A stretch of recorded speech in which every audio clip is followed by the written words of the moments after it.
有参加世锦赛却有实力成为8大师，这些训练家丹帝也得重视。如今8大师对决打的是热火朝天，前脚丹帝无压力赢了艾兰，后脚紧跟着的就是小智对阵大吴，阿杜对阵卡路尼，以及爱丽丝对阵竹篮。当然除了爱丽丝对上竹篮有点形势不例外，像是小智早早让耿鬼就学了鬼火针对大吴，而卡路尼则是有属性上的优势，总体来说都还是很有看点的。只可惜8大师的名额有限，很多以往强大的训练家都没有出现在这个目前世界最顶级的赛事上。即使这样，大家对他们还是抱有期待，甚至有不少老熟人已经有媲美8大师的水平。今天我们就来详细说说，首先提起的那肯定是最近回归的真丝了。这次作为小智在12篇的劲敌，人气一直以来都是非常的高，当然在前期的时候他还是很本质的，导致小智以及很多观众都对他非常不满。但不爽归不爽，小智在先前可是一次都没打赢他，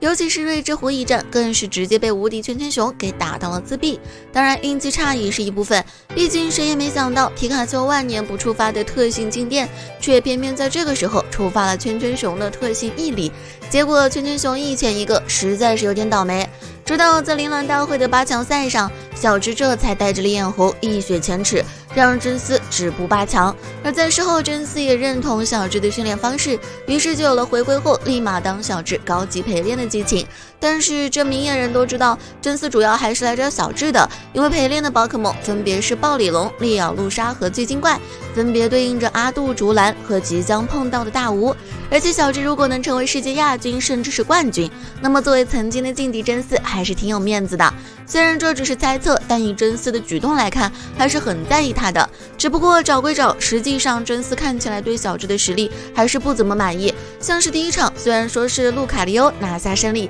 但真丝的暴鲤龙刚抓的当然比不上阿杜的，然后就是第二场更是完全的压制，即便是快龙用流星群，真丝还是从容不迫的让烈咬陆鲨直接打了回去。最后一场就更别说了，真丝的巨精怪看起来都有放水的嫌疑，而且大吴的巨精怪能够超进化，也能硬刚原始高卡。耿鬼虽然有了鬼火，但还是有很大不确定因素，除非点上鬼火后再上提神的才比较稳妥，毕竟提神打巨精怪可以说是很有心得了。从这里能够看出真丝的实力和以前不可同日而语，实力肯定是能达到8大师水准，而他想当馆主的原因或许就是为了能够在新人训练家面前说一句没用的东西吧。除了真丝以外，神代没参加世锦赛也属实有点可惜，毕竟在早期的时候他给人的压制力也是极其的强，特别是那3个神柱让小智和真丝接连吃瘪。即便他已经很久没出现在荧幕前，但以真丝能获得准神的情况来看，神代作为考古学家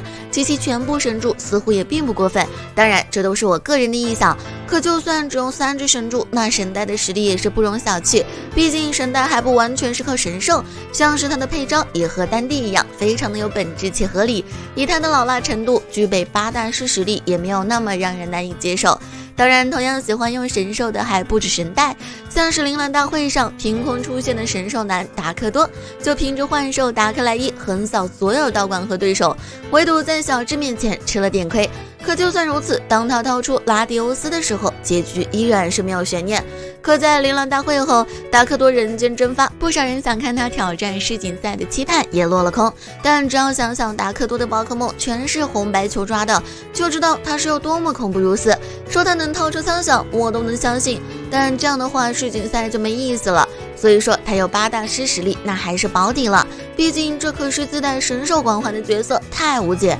前面说达克多是自带光环，那么带点了天属性的应该就是虎彻了。虎彻这个人吧，比较神经大条，但他当时的阵容是要准神有准神，要完全体育3加有完全体育3加，还有一只外挂级的利欧路，实力非常强。特别是在和小智的对决上，5打6还白个2只都赢下了小智，尤其利欧路中途进化，让人更是怀疑到底谁才是真正的主角。当然虎彻还是比较让人有好感的，但没参加世锦赛的确有点遗憾。倘若能够碰碰小智，那剧情肯定会很有意思。而合众地奇也因为没有太多出彩的战绩，加上爱丽丝又是个新星冠军，所以合众被称作最弱地区也不是没有道理。但凡虎彻参加世锦赛，合众地区也不至于除了爱丽丝就没几个厉害的训练家来了。以上就是本期所有内容，那么你们觉得还有哪些实力强的训练家有实力成为8大师呢？